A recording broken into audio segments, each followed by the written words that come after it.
garuu yeroo takka Mahammad Qopheen gara waltajjii osoo naa dhuftanii Mahammad Qopheen gara waltajjii osoo naa dhuftanii yeroo tokko osoo gara sagantaa biraan deemin Harar ati daqiiqaa muraasa daqiiqaa takkiitti akka isaan dubbatan waan taate.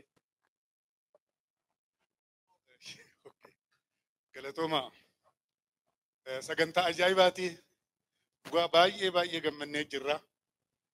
Boliyyan keenya ilmaan abbaa kabaju tahuu mul'ifnee jirra.